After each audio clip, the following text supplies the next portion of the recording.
cepet lagi guys. Yap.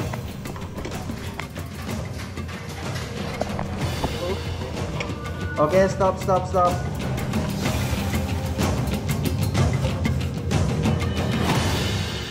Ghafarallahu lana wa lahum bi rahmatika ya arhamar rahimin. Rabbana atina fid dunya hasanah wa fil akhirati hasanah wa qina adzabannar.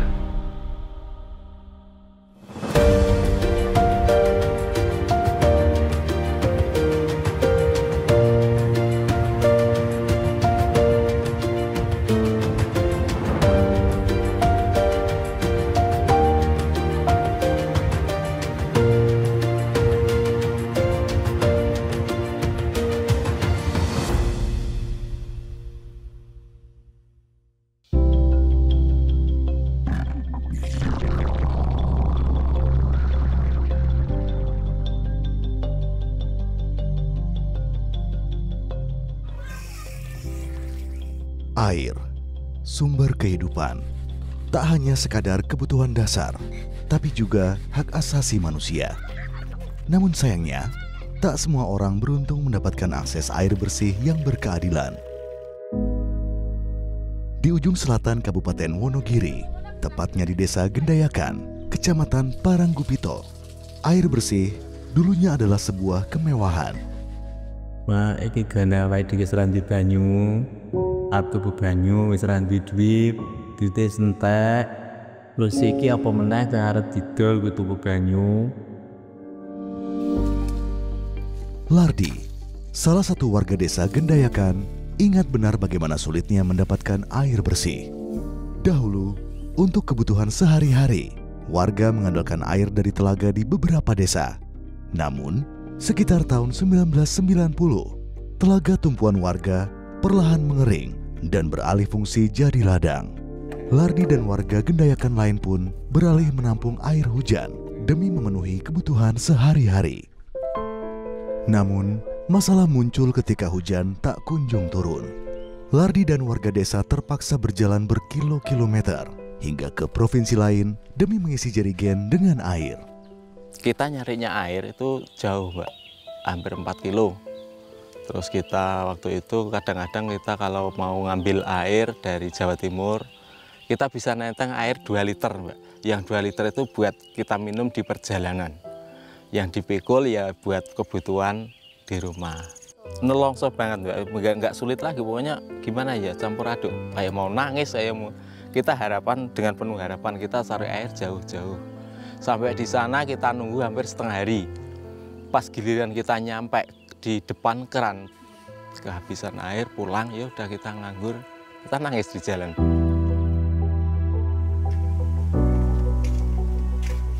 Air yang akhirnya ia dapatkan dengan susah payah itu harus digunakan sehemat mungkin.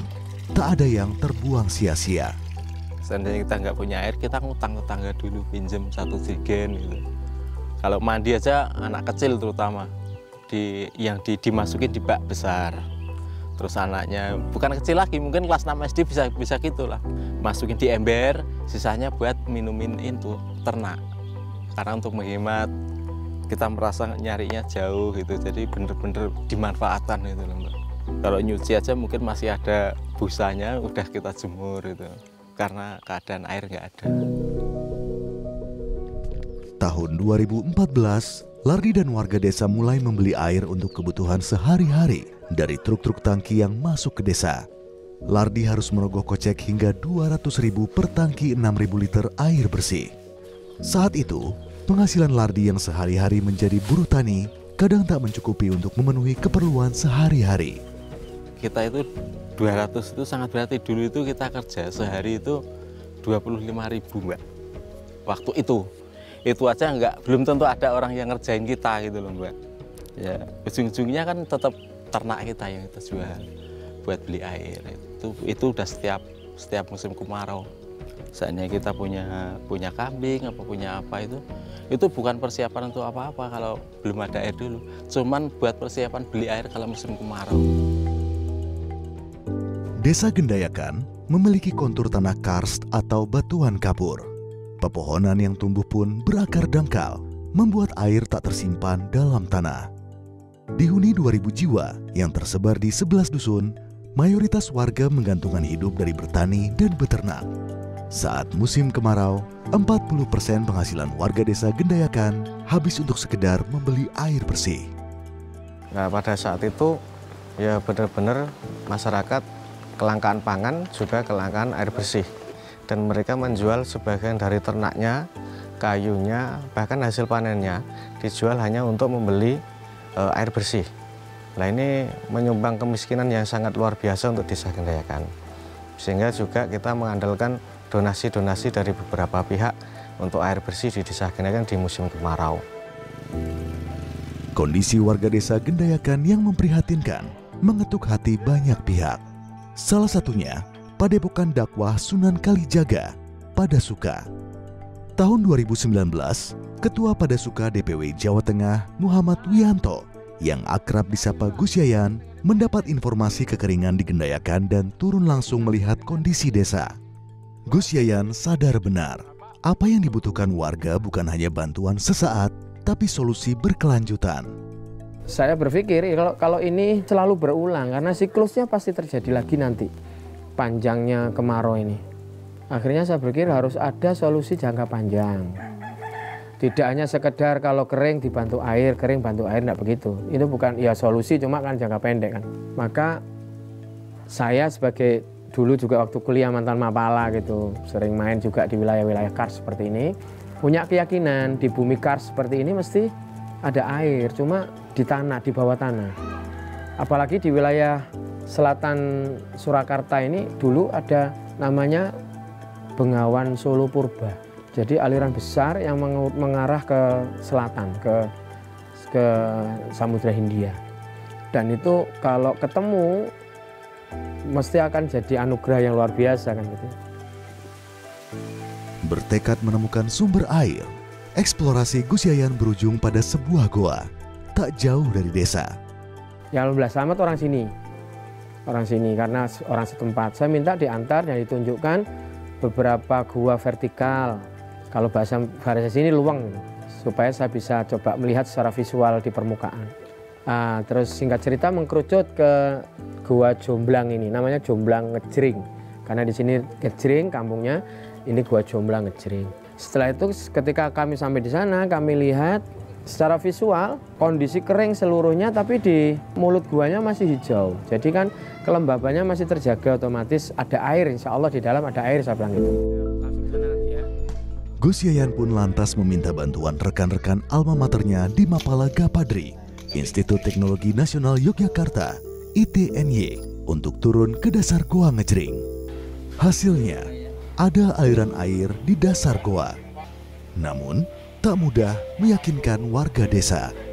Kalau bahasa kami ini, wilayah sini ini wilayah Ngestigondo, Mbak. Ya bahasa kami gitu, Ngestigondo itu lebih percaya ke hal-hal yang sifatnya klenik, hal-hal yang mistis.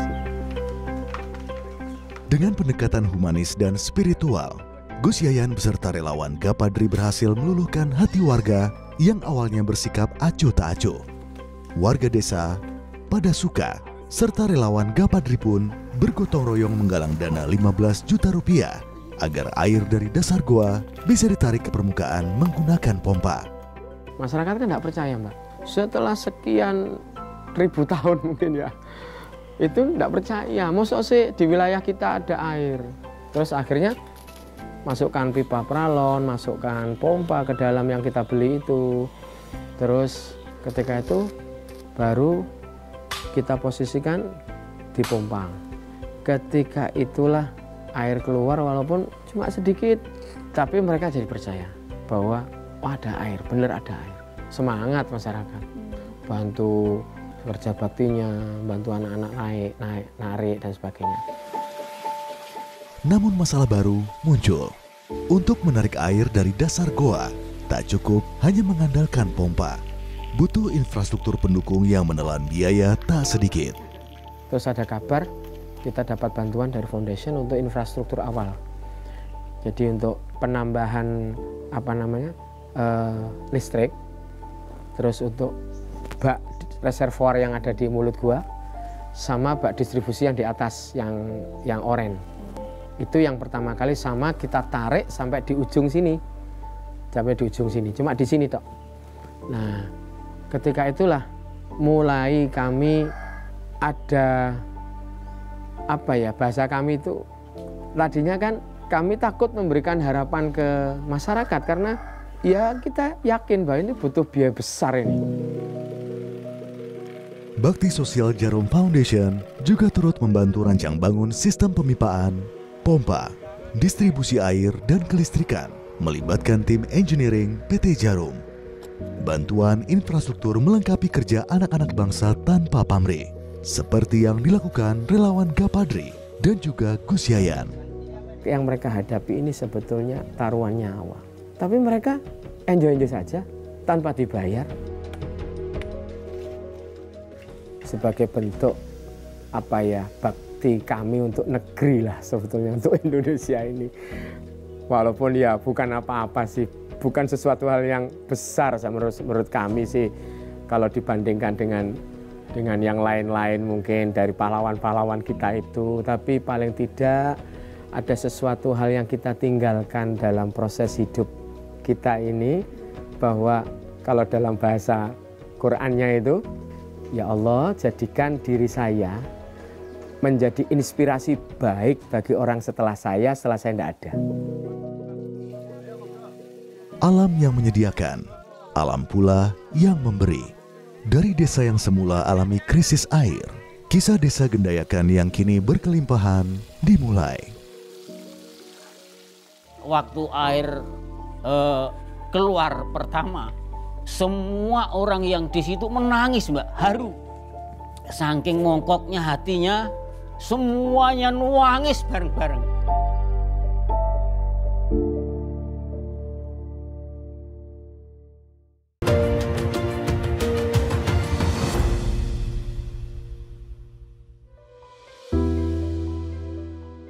Puluhan tahun lamanya, warga desa Gendayakan, Kecamatan Paranggupito, Kabupaten Wonogiri, Jawa Tengah, hidup dalam belenggu krisis air bersih.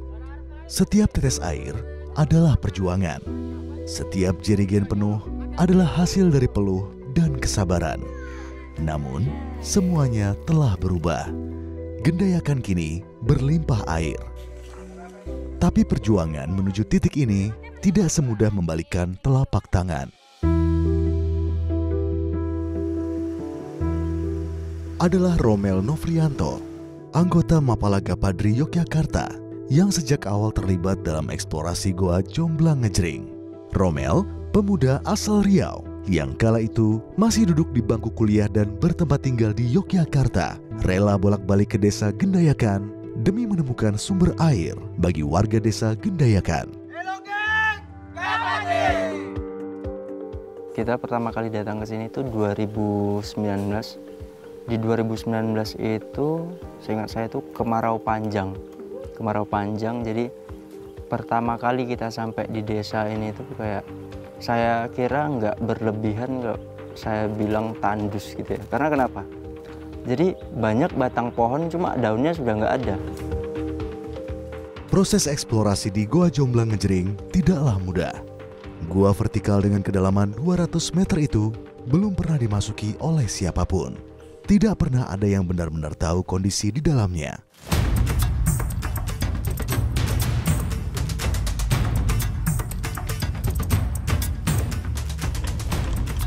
Sip. Tambah dikit kepelanan. Ya. Cepat lagi guys. Di dalamnya. Oke, stop.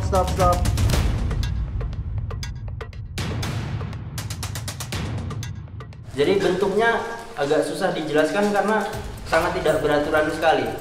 Jadi di kedalaman 160 itu masih relatif luas untuk bergerak. Sementara lebih dari itu ada penyempitan yang mungkin jika diandaikan kita cuma muat masuk satu badan aja. Itu ada 3 feet. Cuma feet 1 itu biasanya kita nggak rekom untuk istirahat di situ karena terlalu terbuka. Jadi ketika terjadi rockfall kita nggak bisa menghindar. Feet 2 ini lebih ada tempat yang aman daripada pit 1. Lalu ada pit 3 di 160-an meter itu cukup luas, bisa untuk istirahat. Setelah pit 3 udah nggak ada pit lagi. Oke, boleh.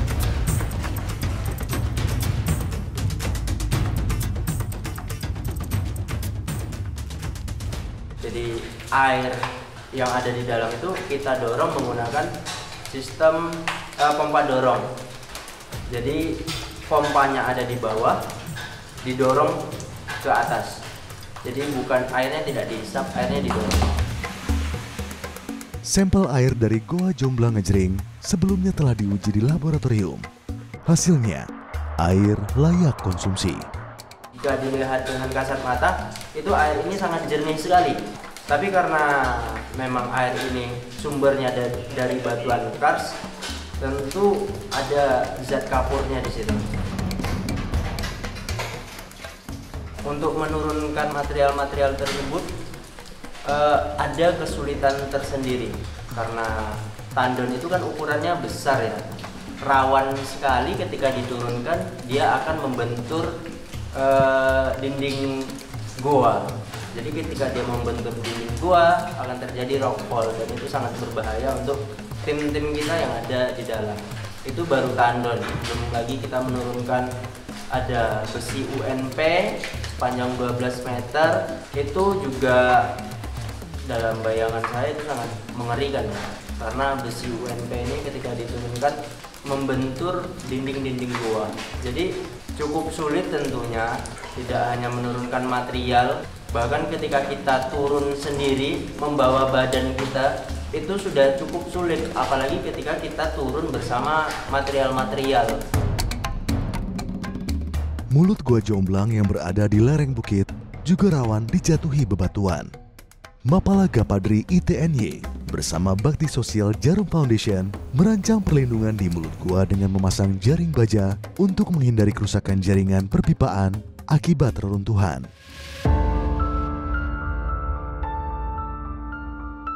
7 Oktober 2019, subuh, gotong royong dan kerja persaudaraan berbuah manis.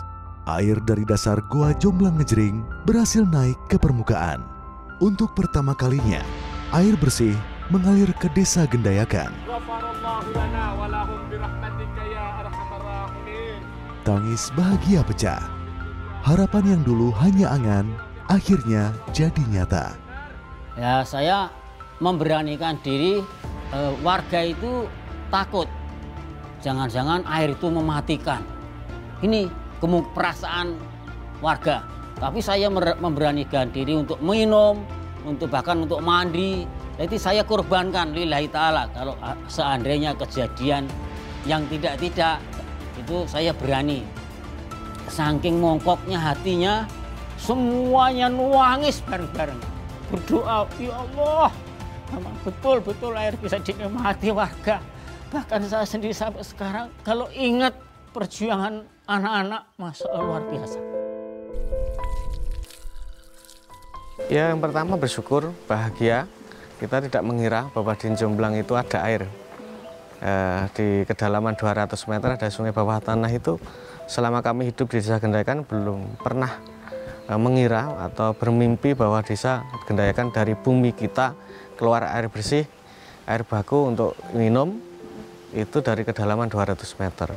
Karena daerah kita itu daerah kawasan, bukan kawasan kas, sehingga di sini diprediksi tidak ada sumber mata air. Meski air telah mengalir, tapi tugas Romel dan kawan-kawan jauh dari selesai. Jadi 1 bulan itu bisa 2 kali di sini. Padahal untuk maintenance itu kita harus datang dengan banyak alat, terus SDM-nya harus cukup, terus waktunya juga nggak bisa 1 hari jadi, itu nggak bisa. Kita ngeset alat aja udah 1 hari sendiri, turun 1 hari juga, tergantung kerusakannya apa gitu. Cuma kerusakan yang paling umum terjadi waktu itu ya intinya pipanya kena batu, patah, ya sambung, disok gitu.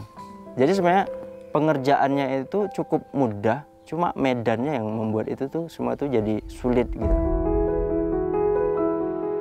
Bertepatan dengan mengalirnya air ke desa Gendayakan, Romel, sang pemuda perantau asal Riau, sudah dianggap seperti keluarga sendiri oleh warga desa, pun lulus kuliah. Seluruh biaya bolak-balik ke desa, ia biayai sendiri. Kadang, saat tidak punya uang, Romel dan belasan anggota Mapala lain bergantian ke desa. Bagi Romel, ini bukan sekedar tugas, ini bakti pada negeri. Jadi yang kita angkat dari bawah ke atas itu tuh menurut saya bukan sekedar air tapi harapan. Ini mungkin bentuk bakti kami pada negeri gitu. Dari krisis yang mencekik, lahir kerjasama yang menyatukan. Dari goa gelap yang tersembunyi, kini mengalir harapan yang tak pernah berhenti. Kalau waktu itu sebelum ada air Jomblang ini, saya kan panennya paling enggak itu 6 bulan 7 bulan baru panen. Karena apa? Airnya kan kurang apa ya? Enggak ganti-ganti lah.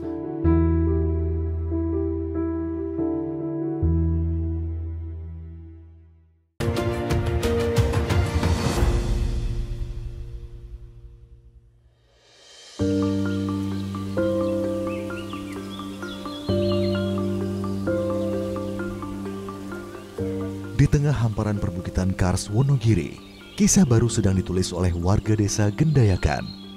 Dulu, mereka hidup dalam krisis air menahun. Tapi kini, air bersih mengalir, memenuhi kebutuhan setiap rumah warga.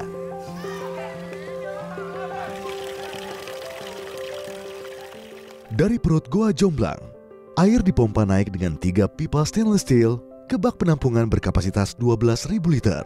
Kemudian, air dialiri ke 4 tandon penampungan dengan kapasitas total 18.000 liter. Air kemudian dialiri dengan pipa distribusi ke keran komunal atau sambungan rumah warga.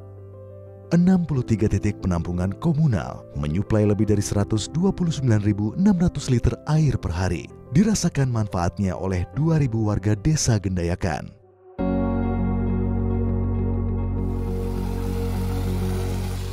Empat dusun pertama yang dialiri air, Gendayakan, Ngejrik, Blimbing, dan Pucung menjadi saksi awal dari perubahan besar. Tapi perubahan besar tak berhenti di situ. Setelah membantu mengalirkan air ke permukaan, pada Agustus 2023, sistem distribusi air dari Goa Jomblang kembali ditingkatkan oleh Bakti Sosial Jarum Foundation. Pompa diganti, kelistrikan distabilkan, dan pipa PVC diganti menjadi pipa baja nirkarat agar lebih tahan terhadap benturan batu dari dinding gua. Untuk melindungi mata air dari pencemaran, steel grating juga dipasang di bibir gua, mencegah masuknya benda asing ke dalam sumber air. Pada tahun 2024, jaringan distribusi diperluas lagi dengan merancang peta distribusi air dan pemasangan pipa memanfaatkan prinsip gravitasi. Kini, tak hanya 4, tapi 11 dusun telah merdeka dari krisis air. Dusun Gelagah Ombo, Bangampel, Sumur, Tlogo Kajang, Puring, Ngeledok, dan Sidoasri turut merasakan akses air bersih melalui 24 titik komunal yang telah dibangun. Kontur ekstrim perbukitan Gendayakan membuat sebagian pipa harus diletakkan di atas tanah, bahkan melintasi jalan desa. Bakti Sosial Jarum Foundation pun menggandeng PT Pralon untuk membangun jaringan perpipaan sejauh 9,5 km, menghubungkan 7 dusun baru dengan sumber air utama. Ini adalah perwujudan nyata komitmen sosial yang berdampak langsung dan berkelanjutan bagi masyarakat. Sangat membantu untuk peternakan. Memang hampir 90% warga masyarakat desa Gendayakan selain bertani juga beternak, dan beternak kambing juga sapi karena mereka butuh air juga. Dengan adanya ini semua, bantuan dari Jarum cukup membantu untuk meringankan beban bagi masyarakat desa Gendayakan. Seiring kemudahan akses air, kesempatan mengembangkan usaha mikro untuk menumbuhkan perekonomian desa kini di depan mata. Selamat, pelaku budidaya lele menyebut dulu ia harus merogoh kocek minimal 150.000. Kini sebulan ia hanya membayar Rp30.000 untuk ganti air tambak lele. Tak lagi harus irit-irit air. Kalau waktu itu sebelum ada air Jomblang ini, saya kan panennya biasanya itu paling enggak itu 6 bulan 7 bulan baru panen. Karena apa? Airnya kan kurang apa ya? Enggak ganti-ganti lah.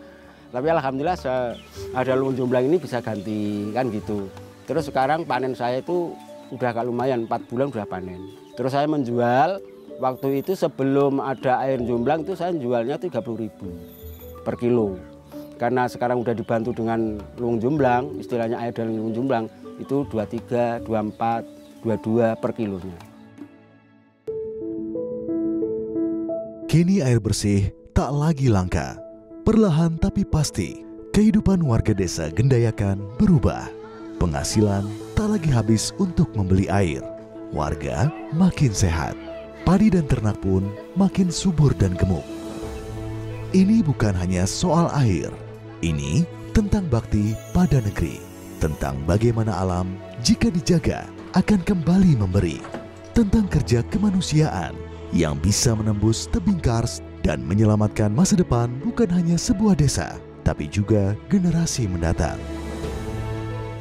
Mungkin kalau itu nggak ada bantuan dari orang-orang yang ikhlas seperti kayak Pada Suka, terus anak-anak Gapadri, Mapala, terus dari Jarum, mungkin nggak bakalan Mas itu bisa berjalan, bisa naik. Harapan kita dengan adanya instalasi yang sustain, airnya stabil, harapan kita masyarakat ini jadi lebih berdaya gitu. Dengan wirausaha yang dikelola oleh BUMDes atau dikelola kelompok-kelompok masyarakat, basisnya air, bisa mereka nyari duit di sini, bisa mereka berkembang.